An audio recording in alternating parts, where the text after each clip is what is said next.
प्रिय विद्यार्थियों, आज हम विषय सामाजिक विज्ञान अर्थशास्त्र कक्षा 10वीं इसके अध्याय 3 भारत में उद्योग।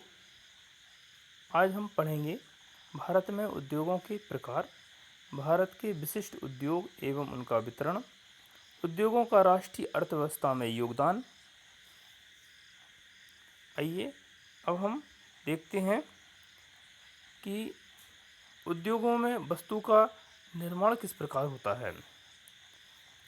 जब कच्चे माल को मूल्यवान उत्पाद में बनाकर अधिक मात्रा में वस्तुओं का उत्पादन किया जाता है तो उस प्रक्रिया को विनिर्माण या वस्तु निर्माण कहते हैं। अब हम आगे देखते हैं कि उद्योग किसे कहते हैं। मनुष्य का वस्तु निर्माण करने का कार्य उद्योग कहलाता है। उद्योग की इस प्रक्रिया में मनुष्य कच्चे माल का उपयोग कर श्रम शक्ति व तकनीक के माध्यम से आवश्यकता अनुरूप पक्का माल तैयार करता है। कच्चे माल के इसी रूपांतरण से विभिन्न उपयोगी वस्तुएं निर्मित होती हैं। अब हम विनिर्माण का महत्व जानते हैं।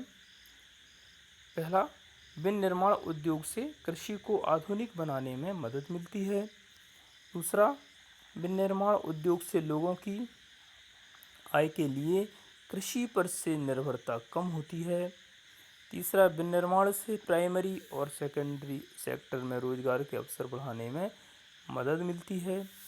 चौथा, इससे बेरोजगारी और गरीबी दूर करने में मदद मिलती है।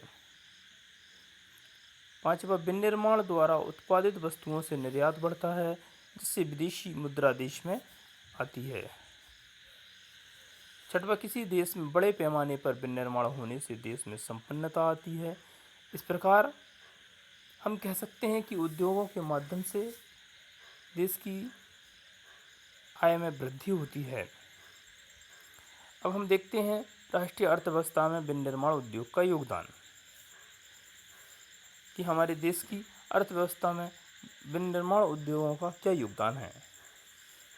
विनिर्माण मतलब जिन उद्योगों में निर्माण कार्य होता है, अर्थात प्रोडक्ट बनाए जाते हैं।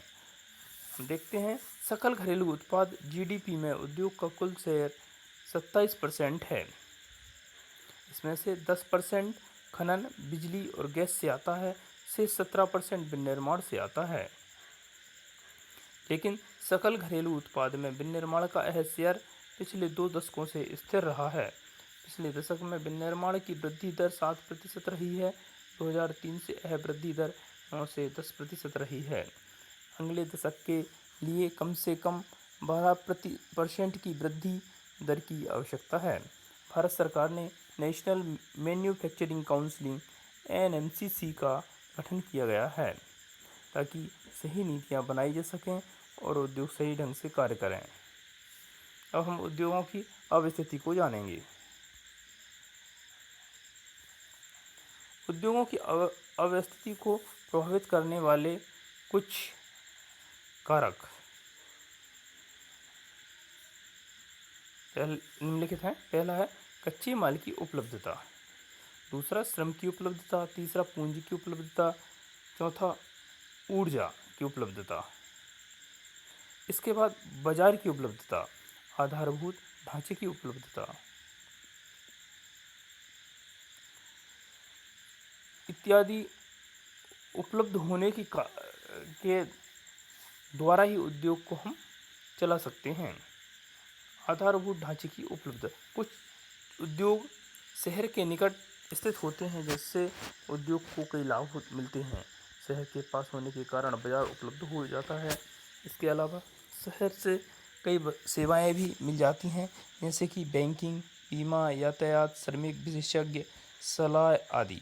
ऐसे औद्योगिक केंद्रों को एग्लोमेरेशन इकोनॉमी कहते हैं। आज़ादी के पहले के समय में ज़्यादातर औद्योगिक इकाइयाँ बंदरगाहों के निकट होती थीं, जैसे कि मुंबई, कोलकाता, चेन्नई आदि। इसके फलस्वरूप ये क्षेत्र ऐसे औद्योगिक शहरी क्षेत्रों के रूप में विकसित हुए जिनके चारों ओर ग्रामीण कृषि पृष्ठ प्रदेश थे।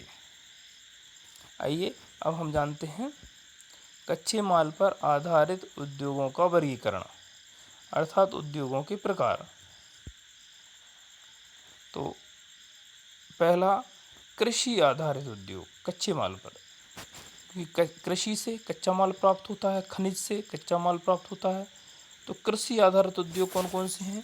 जैसे चीनी उद्योग, भोजन प्रसंस्करण उद्योग, वनस्पति तेल, वस्त्र, चाय, कॉफ़ी और रबड़ उद्योग आदि, ये कृषि आधारित उद्योग हैं। इसके बाद दूसरा है खनिज आधारित उद्योग। इसमें दो प्रकार के उद्योग होते हैं, एक धात्विक और दूसरा अधात्विक। अब धात्विक खनिज में देखिए लोह और अलोह, दो प्रकार के होते हैं, एक लोह और दूसरा अलोह। तो लोह खनिज देखिए, लोह इस्पात उद्योग जो है वो लोह खनिज के अंतर्गत आता है। इसके बाद अलोह तांबा, एल्यूमिनियम, रत्न, आभूषण इत्यादि उद्योग, ये अलोह के अंतर्गत आते हैं। इसके बाद अधात्विक, जैसे सीमेंट, चीनी, मिट्टी के बर्तन बनाना आदि उद्योग जो है अधात्विक उद्योग के अंतर्गत आते हैं। इसके बाद हम देखते हैं रसायन आधारित उद्योग, जैसे पेट्रोल, रसायन, प्लास्टिक, कृत्रिम रेशा, नमक, रासायनिक उर्वरक इत्यादि उद्योग रसायन आधारित उद्योग के अंतर्गत आते हैं। इसके बाद वन आधारित उद्योग, जैसे इमारती लकड़ी, लाख, तारपीन का तेल, कागज इत्यादि, ये है वन आधारित उद्योग हैं। पशु आधारित उद्योग, जैसे चमड़ा, ऊन, मांस, दूध आदि, ऐसे उद्योग पशु आधारित उद्योग हैं। तो यह तो हो गया कच्चे माल के आधार पर उद्योगों का वर्गीकरण। अब हम देखते हैं इनके दूसरे आधार पर वर्गीकरण, जैसे आकार के आधार पर वर्गीकरण। आकार के आधार पर उद्योग जो हैं तीन प्रकार के होते हैं। पहला कुटीर उद्योग, कुटीर उद्योग, या इसको हम घरेलू उद्योग भी कह सकते हैं, कुटीर उद्योग को। जैसे कलाकृतियाँ, घर में छोटे उद्योग के रूप में कलाकृति के माध्यम से कुछ वस्तुओं का निर्माण करना कुटीर उद्योग कहलाते हैं। अब इसके बाद छोटे पैमाने के उद्योग, छोटे पैमाने के, इसके बाद बड़े पैमाने के उद्योग, ये आकार के आधार पर उद्योग हो गए। इसके बाद हम देखते हैं कच्चे माल के आधार पर, अभी हमने देखा कच्चे माल के आधार पर हो गया। इसके बाद निर्मित माल के आधार पर, निर्मित माल के आधार पर मूलभूत और उपभोक्ता सामान दो प्रकार होते हैं। मूलभूत में लोह इस्पात उद्योग और उपभोक्ता सामान में बिस्किट, वस्त्र, वाहन जैसे कार हैं, स्कूटर हैं, साइकिल हैं इत्यादि बनाने के उद्योग उपभोक्ता सामान उद्योग कहलाते हैं। निर्मित माल के आधार पर इनका वर्गीकरण किया गया। इसके बाद स्वामित्व के आधार पर उद्योगों का वर्गीकरण। पहला सार्वजनिक क्षेत्र के उद्योग, दूसरा सार्वजनिक मतलब सरकारी शासकीय उद्योग, इसके बाद निजी क्षेत्र के उद्योग पर्सनल, तीसरा सहकारी क्षेत्र के उद्योग, इसके बाद संयुक्त क्षेत्र के उद्योग और बहुराष्ट्रीय निगम। तो इस प्रकार से हमने उद्योगों के वर्गीकरण का को जाना, कच्चे माल के आधार पर और उनके आकार के आधार पर, निर्मित माल के आधार पर, स्वामित्व के आधार पर। अब आप देखिए, आप यहाँ पर देख रहे हैं कृषि आधारित उद्योग। इस मानचित्र को ध्यान से देखें तो इसमें कृषि आधारित उद्योग हैं, जैसे सूती वस्त्र उद्योग, ऊनी वस्त्र उद्योग, रेशमी वस्त्र उद्योग, जूट उद्योग, शक्कर उद्योग, कागज उद्योग, खाद्य तेल उद्योग इत्यादि उद्योग कृषि आधारित उद्योग हैं।